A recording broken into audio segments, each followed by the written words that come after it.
It's time for another episode of the Sean Tabbitt Show, a podcast where I connect you with thought leaders from across the globe, digging into some of my favorite topics like personal development, marketing, spirituality, and pretty much any other shiny object that happens to catch my attention. Today, my special guest is Cristina Baker, and we're going to be discussing her brand new book, Hope in 60 Seconds, Encountering the God of the Impossible. Cristina, it's truly a pleasure to speak with you again. Welcome to the show. Thanks for having me, Sean. It's great to be here with you this morning. Well, and it is kind of fun. You and I got to hang out last week in Charlotte when you were taping with Sid Roth for all their various shows. And I don't always get to meet people in person. So it's fun to actually have you on the podcast after we got to hang out and have an experience together. It's always a little weird getting into these conversations where somebody's book is more autobiographical or memoirish, where it's like, I desperately want to go back to the origin story question that my audience is used to. But that's kind of the whole point of this conversation. So we're going to skip that. And I'd love to get into just kind of a little bit of your writing journey, because your journey to getting published is a little bit out of the box. And so take this into why you ended up on TikTok, how that kind of took on a life of its own and had a lot of momentum. And how does that get you into publishing a book? It was a fun journey to hear you share last week. Yeah. So right before the pandemic started, the Lord gave me a dream. And in the dream, I saw basically the Lord was just showing me the darkness over social media. And I had never been a social media person.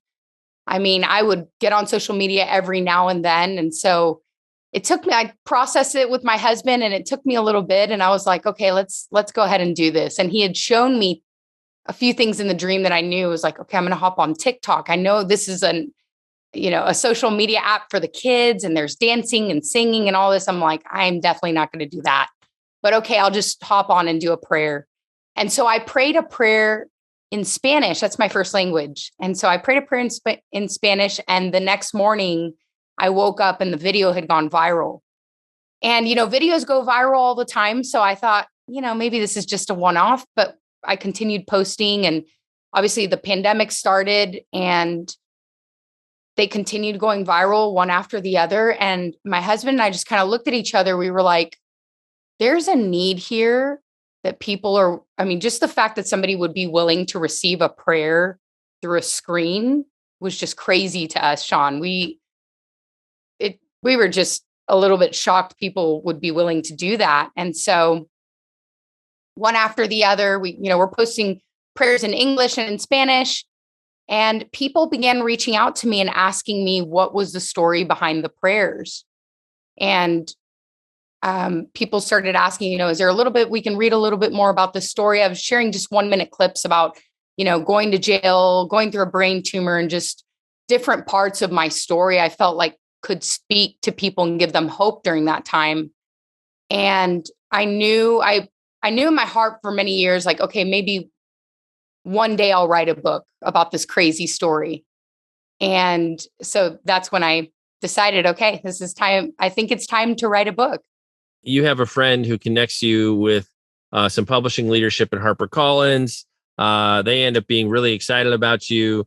You try to run away from it for a while. God puts a person in your path to be like, hey, I also work for HarperCollins. And so you end up getting a book deal. But I think where I'd like to go next is just hear, what was the process like for you with writing? Because one couple of challenges when it's your first book, you don't know what you're doing. So you want to put everything in the kitchen sink in it. So many people almost lean into trying to write an identity message, because it's often the story. That first book is how you got saved, how God transformed your life.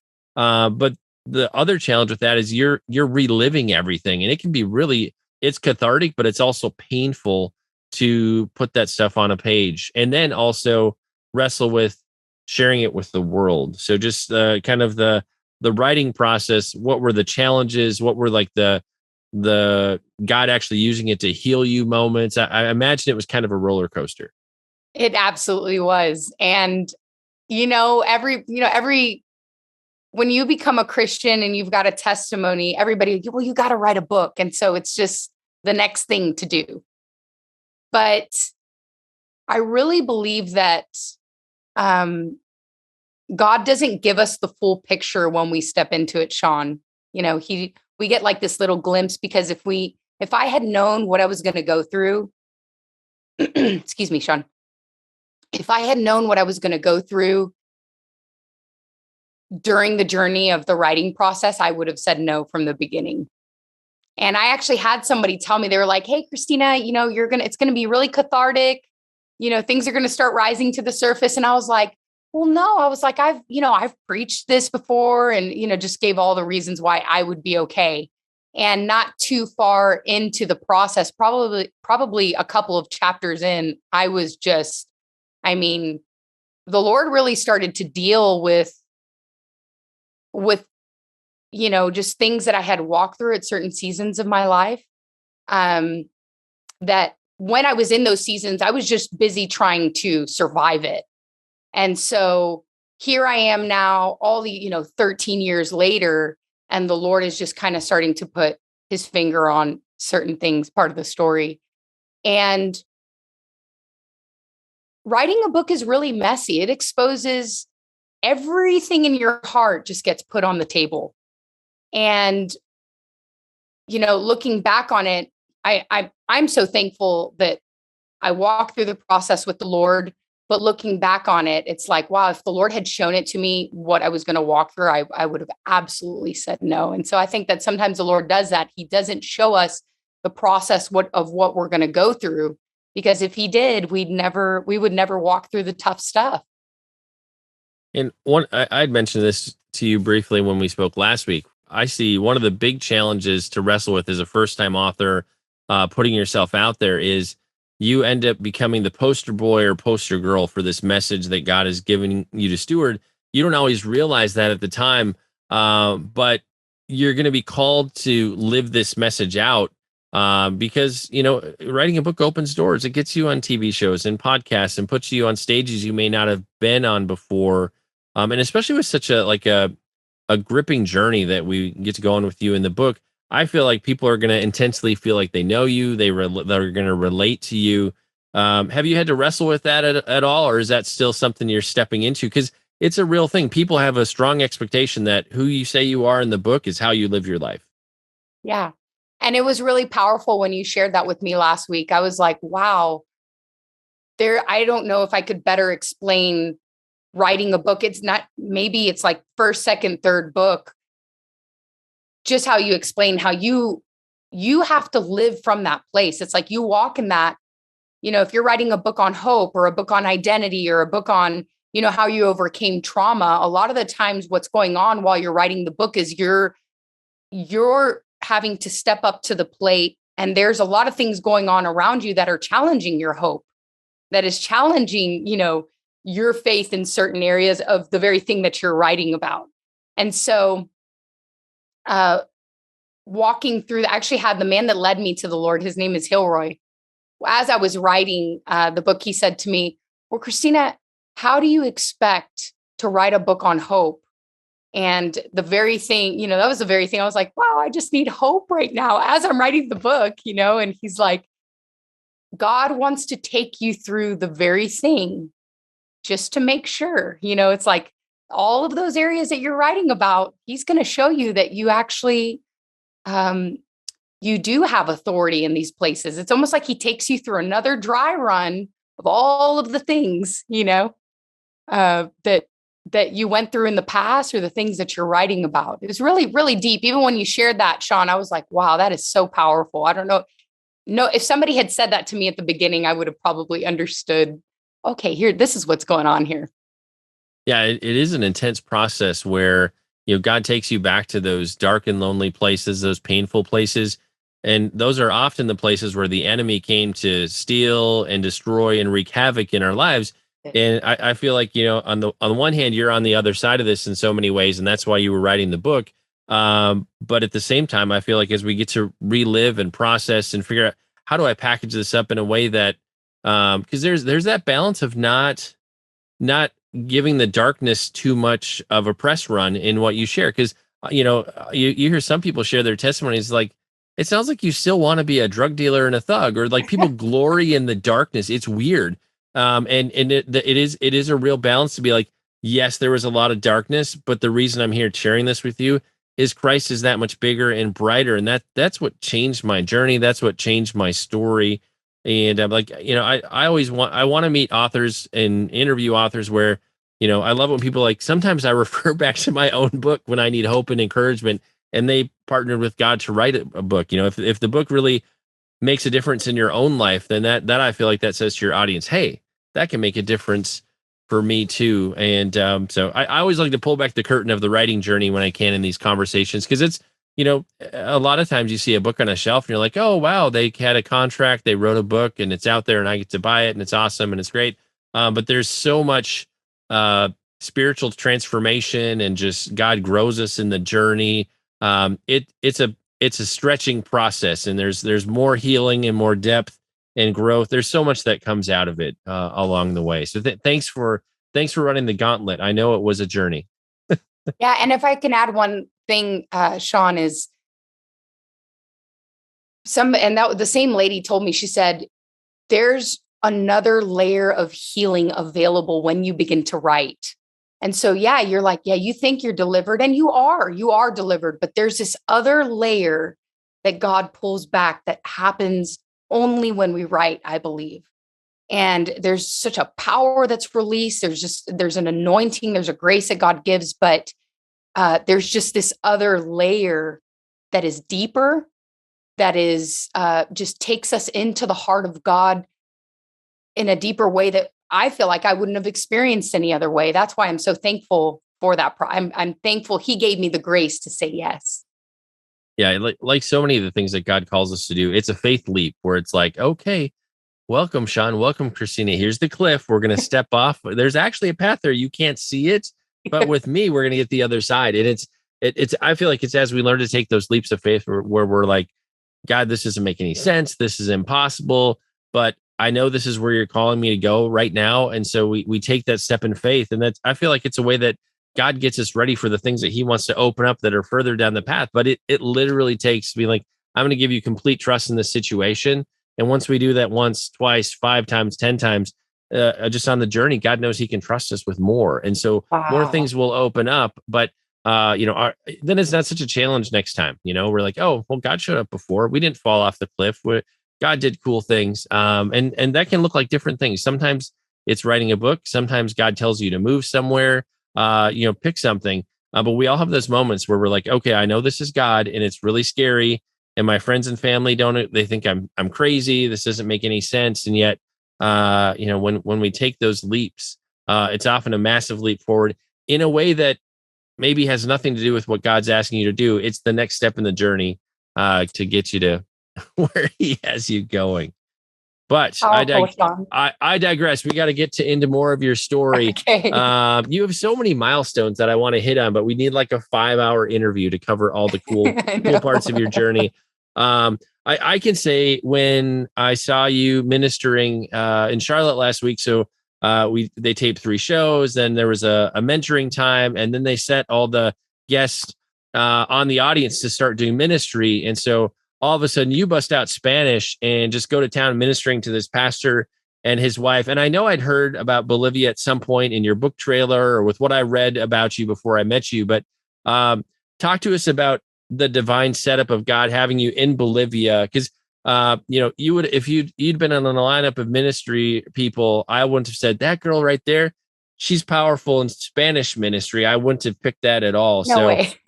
What, as you share in the book, there are a lot of challenges there, but what is that unto on this side of the journey? Having been in Bolivia for so many years, I saw the court. Now, I wasn't a believer when I was living in South America, but I had the opportunity to go back a few years ago, and people in South America, Latin people, that very tribal people, when they go after God, it is big, it's explosive, it's passionate. And what I'm seeing, not just in the Latin American community in South America or in Central America, but also here, is there's an explosion happening here as there is over there. God is using the heartbeat in the Latin American people to release the passion and the love of God. And actually that pastor and his wife, they had such an amazing story, but they're their heart of being here in the States was simply that, to release the passion and the love of God here. Um, I believe as you know, as the days go on, we're going to see more and more Latin American ministers in this nation, because I don't know what the ratio is, but there's just so many people, so many Hispanic people in this country. But, Sean, you're seeing kind of, and I know you know this, but you're seeing kind of all of the cultures coming together right now in this nation. It's not just Latin America, but it's just, Asians and, African American. You've just got all of the cultures that God is bringing together in this nation. For me, that was a reminder when we were at Sidroth. It was like, wow, God is just, there's an explosion happening in culture, and he's bringing the body of Christ together. That is just, it's just like this atomic bomb going off in the spirit of the body coming together. Yeah, I mean, I've talked to many leaders the past couple of years where people are often overthinking. Oh, I want to go be a missionary. I want to go minister to the world. And it's like, man, the world's outside your doorstep. Yeah, I mean, they're here. no matter what state you're in here in the U.S., there are people from all parts of the globe. I mean, if you actually, really start paying attention to your community, it's crazy the folks you will meet. Yeah, God's bringing them all to us, so to speak. And also, it's fascinating to see the missionaries that God is planting here.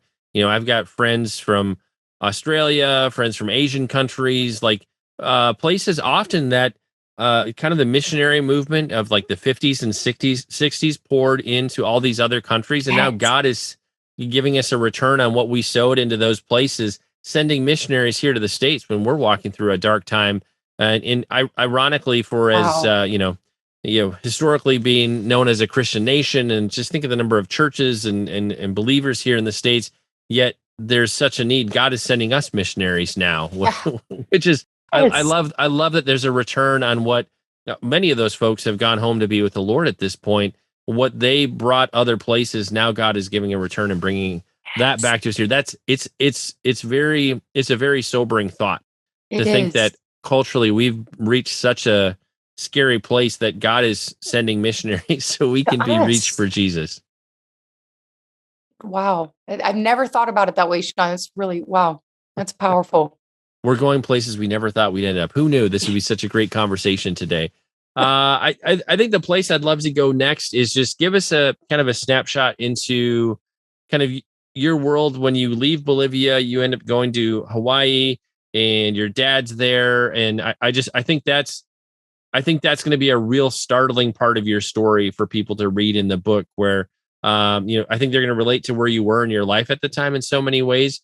But to go from one situation to an even almost stranger situation to some degree, that had to be a real shock for you. It was. And I think a lot of people have asked, when you hear something like that, my mom married somebody he was very well to do. And, we lived in a very large home with maids and all the things that, money can provide. But we lived in a prison. My mom wasn't allowed to go outside unless she had permission from my stepdad. And so you hear that. Sometimes people hear that. They're like, oh, but so showing up to Hawaii, I had never experienced lack materially. Yet at the same time, there was some relief that I had gotten out of that situation. So I show up. The last time I had seen my dad was 10 years ago. He was an oil exec at a big oil and gas company, had sold everything he had, received an inheritance from my grandmother after she died. So he moves to Maui, Hawaii, where that was the last time we knew that he was at. So they put me on a one-way ticket there. I show up, and he shows up to the airport 6 hours later, and we both recognize each other. But at this point I was, I had black eyes. We're all black. I was in the goth scene, and, we get in his car, and he's like, there's something I need to tell you. And he said, this is crazy. Your mom sent you here. And he says, I'm living in a tent on the beach. I'm homeless. And so it was like a curtain had been ripped open for me as a 15-year-old girl. It's like, does that mean I'm homeless too? I mean, what does this mean for me? So the shock and the, it was just something, it was quite traumatic at that age, Sean, because I mean, I didn't know, just the fear that took over. I was already living in a lot of fear up until that point in my life, but this was now a different kind of fear. Like, what am I going to eat? Where am I going to go? Where am I going to sleep? What if something happens to me? And so it was like the world was really opened up to me at that moment of my life. And how do we get from there to you ending up in Texas? Like how long were you in Hawaii? And then give us the circumstances of how God pulls you out of that place and plops you back in the mainland of the US. Yeah, the mainland, that's what they call it too. 9 months. We were going to the aquatic center to take showers. My dad was mowing lawns to be able to feed me. And one of my aunts had gotten news. I was going to what used to be internet cafes, and I would go to an internet cafe and send emails, just trying to see if somebody would respond. I was, letting them know that I was living homeless. There was a payphone at the beach. And so I had tried calling, leaving messages. So I had my dad's sister had caught wind about what was happening. So she bought me a ticket from Maui to Houston, where all of my family was. But my stay in different homes and my family's homes, they didn't want to deal with a goth teenager that was on drugs and clearly just a problem. So then they put me on a one-way ticket to Pennsylvania, where my brother was going to school. He had just started college there at a place called Messiah College. And so I was living in a Red Roof Inn at the time. And my brother was kind of freaking out. I don't know what to do with my sister. And so he goes to the basketball coach of the college he was attending, who was a believer. And he goes to the staff meeting of this church that he attended, and a couple stands up. Their names are Mr. and Mrs. Hess. And they stood up during the staff meeting and they said, "We'll take her." And so that family took me in for about 3 years after I had graduated. I graduated from high school, and then. Well, and for that part of your story, I think with what you share about how the Hesses loved you, they had some basic rules for you to follow. One of the rules was you had to go to church, and they brought you to church regardless of how you dressed or how you looked. And yet that was a stopping point on your journey that gave you stability. Yet move forward, there's all kinds of challenges that you have to face, things you have to go through after that. And so I just think that's such a beautiful reminder where we don't always see the fruit of what we're sowing into in a season, where God will bring us somebody to care for and love and meet needs for. And that's not necessarily the end of the story. In fact, there could be more heartache and destruction that comes after that. And, the real breakthrough comes in the other side of that. But without that season of you having just a stable place, there was nowhere else for you to go. And so I just love that they were able to pour into you, and, maybe they could really see what God had for you further down the path. You had just finished walking out quite a few more things before you'd get to that part of your journey. Man, there's so much I want to cover, but we're going to keep bouncing around. If you want to get the full story, like you got to get the book. I mean, I felt the Spirit as I was reading parts of it. Like was getting like the Holy Spirit tingles, as you might call them. I'm almost crying at some points, and really as a father and a husband, and as a son who's walked through difficult family situations, I saw so many of the hurts and pains that I've walked through in different parts of the story. And so, yes, it's going to pull on your heartstrings, but at the same time, my hope is it's going to challenge you to be like, you know what? I could step up and show up for somebody, or God might be calling you out of a comfort zone or out of a box, so to speak, that sometimes ministry looks nothing like being in a prayer line at the front of a church. I feel like right now we're in a season where God is sending us completely outside of the four walls of the church for ministry. And we really have to get to a place where we have a comfort level of that ministry doesn't look like what it was in the 90s and into the early 2000s. We're just in a different season. The needs are different. People aren't necessarily willing to even darken the door of a church. So how we bring the gospel to people and love people and show up, it's going to look different. And that's okay. We need to really embrace that and just realize we're living in different times, and we're serving and loving in a culture that has different societal needs, different challenges that maybe we faced when we were coming up in the church. Talk to us a little bit about uh, prayer meetings and your coworkers ministering to you. What did that look like? Because your life was still a mess. You have a job. Your coworkers. You'd mentioned your friend who led you to the Lord. Uh, what was that like to have these people pouring into you? Maybe at a time when you weren't necessarily ready to receive it, or were you uncomfortable with those folks early on? Take us into that part of your story. Yeah. Well, I gave my life. I would have never gone into a church, Sean, never. I just always felt like I couldn't add up to the requirements, across going into a church at the time. And they were having these covert undercover prayer meetings every day at noon at a secular university. I had just gone to jail and I was out on bail. Man comes up to me, taps me on the shoulder and says, "I have a word from the Lord for you. We have prayer meetings every day at noon. I want to invite you out today."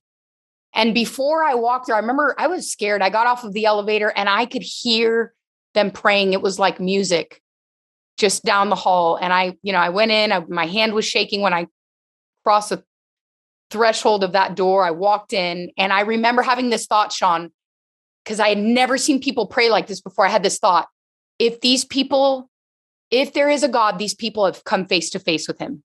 I'd never seen anything like it. And long story short, I give my life to the Lord that day. They're all laying hands on me. They're praying in tongues, which I'd never heard before. That scared me a little bit. But I knew, I could feel, this is truth. This is God. I knew it in my spirit. And so those group of intercessors began to pour into my life every day at noon. Boy, I did not miss we called it PT, prayer time. I never missed prayer time. And it was like deliverance. It was, full on demons getting cast out. People were just coming from the office, showing up to these prayer meetings. And it was a whole bunch of us, a lot of people started coming that, again, would never go to church, but it was just so raw and real. The love that they had. It was like their mission was to see me walk free and be healed. That was their mission. And I had never received that from anybody before. I'd never experienced that where they saw me valuable enough to fight for. They were fighting for me every single day, unlike anything I had ever seen or experienced in my entire life. The passion, the fervor, and the love that they had for God changed my life. I was guarded at first, but little by little, the Spirit of God in that place was so strong every day, Sean, that it was like my heart began to melt. Now, even I had given my life to the Lord, but their prayers and the desire that they had to see God show up in my life melted me. It changed my life. And those people are, sometimes you have to watch other people love something to learn how to love it yourself. That's what I learned in that season. And watching them love God taught me and showed me, wow, this is what it looks like to love him. I don't know if that makes sense. Yeah. Yeah. Well, and a lot of times we often see what we want in others, and we don't quite we see the fruit of something, or like we don't always understand the journey it took for that person to get there. But I feel like the Father in His grace gives us glimpses of like, I so need that. I don't know what it's going to take to get there, but I'll sell it all and buy the field if that's what it takes, because I just want that, because and it's without those. Again, it's the power of the testimony. Even if we see the countenance somebody walks in, and just the joy and the peace when that is completely vacant in our life, we know that we need that. I mean, we long for it, and I feel like that's what makes it so attractive. Like sometimes we just see people living life and being normal. We're like, I don't know how I get there, but God, let's figure this out, because I know that's what I need. I think the place I'd love to go as we kind of move towards finding a place to land the conversation. There's one part that you share in the book that was almost had me crying. It's kind of in my notes I wrote, this is when she's with Ryan, it's the worst best date ever kind of a thing. That's and so good. And then like to kind of take this into just the season when you're walking through a health crisis, like that, just that whole season, like God is overtime working redemption and restoration in your life with this man that you're starting to date. So take us into that part of your story. It's just a beautiful story of redemption. I love it. Yeah. I've said this a lot, Sean. God has spent the last, since I gave my life to the Lord, righting my wrongs. And what I mean by righting is not writing, but RIGHTING. And it wasn't in the way that maybe like, I didn't get the family, the whole family, that maybe the parents that stayed together or the different things that happened. It didn't come that way, but it came in a different way. And that's what the Lord does. He will bring the things that we didn't have through another way. He will fill those voids in our hearts and in our lives. And when I got diagnosed with a brain tumor, it was just that question. I had this question of, like everybody, is like, God, why me? I'm 20. I was just in my early 20s, and the man that led me to the Lord, Hilroy, said to me, Christina, sometimes it's not about you. It's about what God is doing around you. And so he gave me the scripture of when the disciples asked Jesus, they said, well, who here has sinned? And he said, well, it's not, it's not him. This is unto the glory of God. So it's not a sin issue. It's unto God's glory. And so Ryan was who God appointed to demonstrate the Father's love that I had never experienced in my entire life. And before we even took our vows at the altar, he made a commitment to me in sickness and in health. And so actually Ryan proposed right after they diagnosed me with the brain tumor. He proposed, and he knew how much I wanted to be married. I always tell him, I'm like, you proposed because you just think something was going to happen. He said, no, I knew you wanted to be married. And that man fed me through a straw and was just my rock during that time. Well, they removed a 4-inch, the base of the tumor was 4 inches when it was removed. And the biopsy revealed I was cancer-free and I was tumor-free. And it was through that brain surgery, Sean, that my mom and my dad gave their lives to the Lord. Right before we went up to the operating room, we didn't even know he was going to be there. My dad was waiting for us at MD Anderson Cancer Center. And he said that he was just sitting in his room by himself the night before. And he said, he was an atheist. And he said, if you bring my daughter through this, I'll serve you. And so he just had to make it to the cancer center before I went into the operation to let me know he had given his life to Jesus. And so that was like a gift from the Lord. So I come out of that surgery, successful surgery and everything. And then 10 days later, my mom is taking care of me, and by herself in her room while we were at her house, she gives her life to Jesus. And they both did not know that they had both done this on their own. And so God used that season of my life. Not only was he revealing himself to me as healer, but he was revealing himself as redeemer in my family. And my dad being an atheist, my mom, non-practicing Catholic, had never had a relationship with Jesus. God used that place of it, where, I say adversity, but a place where it was like, God, am I going to live through this? And God used that. God doesn't bring that on us, but really it's Romans 8:28. He makes all things work together for the good of those that love him and are called according to his purpose. And, I always encourage people when they're going through hard things where we always want to make sense of things. But I always say that there isn't a dark moment, a dark valley that God will not use. We just never know how he's going to use it, but he will use it.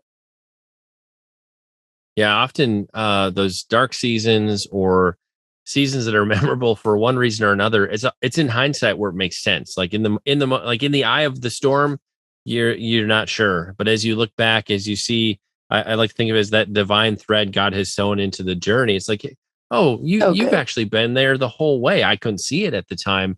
And so things are often and not purposeful in the sense that I'm saying God causes things, but God Right. doesn't waste anything. That's And there's so much intentionality with the journey that God has us on, and how He works it for good, how He molds it and shapes it. And even the hardships and the difficulties we all walk through. We've all got junk.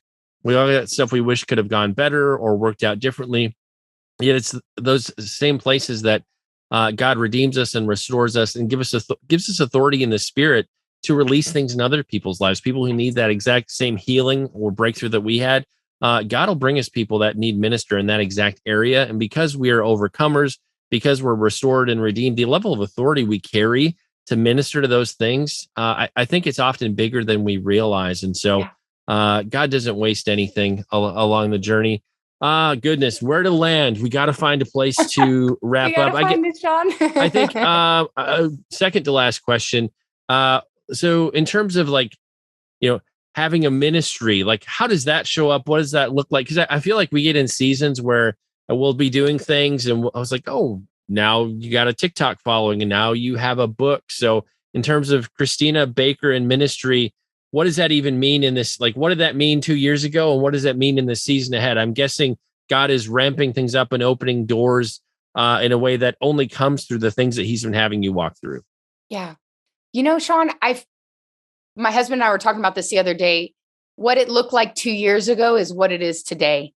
And it's the one for us. That's our heartbeat. TikTok began with, God, my heart. God, would you put this prayer into the screen that needs hope the most? And my husband and I pray for every video that gets put out. We never put something out unless him and I come into agreement for that thing, for that one thing. God, I pray that you would touch the heart that is hopeless. And it still looks like that today. He's a masses God, but He sees the one. And that's one thing, Sean, I know you can relate to this too, is that, it's just the mystery of God, of how He sees the masses and He sees every single person, but then He sees the one. He's got this like tunnel vision on the one. And so that is still what it looks like today for us. The assignment is still TikTok. I feel like that's like the one thing that the Lord has put in front of us to be faithful with, is continuing to put the videos out. What's so crazy is you put one video out, Sean, and it just, the reach. I just think it's so incredible how God can do that. It's just like the reach. Before you'd have to fly all over the world to go and reach all of these people. And there have been a lot of, God is, like you said, there's through the book and just different things have been opening up. Our heart is, we're so excited, and our hearts are just, my heart is very passionate and on fire for releasing hope. And, it's still the one. I don't know if that answers your question, but that's our passion. That's our heart. Yeah. That was a perfect answer. There's almost no wrong answer to the question. I'm excited to see what the Holy Spirit brings out as we have these conversations. And in terms of what you said about still approaching it the same way that you did when you started, praying into every time you're about to release a prayer, and that you want to be in agreement. Just don't miss that, folks, because we can get into a place where we start to have a level of success in ministry and notoriety, and people put people get excited about, when they see you and you make a difference in their lives. But at the same time, don't lose those first things, those things that, kind of that core meaning of why are we doing this? And what is this unto? What is this for? What is God calling us to? Because you can get down the road where all of a sudden you're like, what are we doing? Like you can lose your way very quickly, just getting caught up in the success that comes with having a book, having a podcast or a TV show, all those things. And oftentimes people will get ways down a path, and they'll correct course and go back to where they started, in the sense of, oh, this really needs to be about the one being Jesus, but also Jesus helping to point you to those people, that he doesn't lose focus on the one that's out there in the crowd. And so I'm really glad you said that. That's a kind of a good reminder and a cautionary tale. Don't get lost from your calling. I think that's we talked about this a little bit before we got into the interview. That's one of the scariest things I've seen personally, as a guy who just works with leaders behind the scenes. Over the past 3-4 years, people have fallen into places of ministry that weren't their calling. We often all have those things where like, oh, I know this is what God designed me for. I'm on mission for, and we'll get pressure from other people or culture to step into things. While yes, we might be effective or we can make a difference in that space. But if it's not your assignment, there probably isn't going to be that same grace on when you're in your lane. So just, regardless of what's happening in the world, God might have you positioned in a specific place for a specific reason, for a certain need or a certain group of people. And don't lose sight of that. If God tells you to move, move. But if God doesn't tell you to move, stay at what he has you about. Because again, like we've implied, everything is very purposeful. So I love that that's where you landed us, is just staying, pressing in for, okay, let's make sure this is about why God has us on assignment and not what's going to, be clickbait or get more likes or shares, or all those sorts of things. Cristina, in terms of people connecting with you, your website, TikTok, all the things, how do we find out about you, your ministry, the book? Where do we go on the web? Yeah, well, we're obviously TikTok for those. I know there's been a migration over to TikTok. It's been slow, but I'm on TikTok, also Instagram and Facebook, under my name, Cristina Baker. And of course, I have CristinaBaker.com. Well, we'll make it easy like we do with every episode. We'll have links in the show notes to Christina's website and social media, as well as links to places where you can pick up your very own copy of her new book. It's time to bring this episode of the Sean Tabbitt Show to a close. Many thanks for being a part of my conversation with Cristina Baker. Once again, our book today was Hope in 60 Seconds, Encountering the God of the Impossible. And Cristina, I want to say thank you so much for sharing with us today. It's been an honor and a pleasure to have you on the show. Thanks for having me, Sean. This has been great.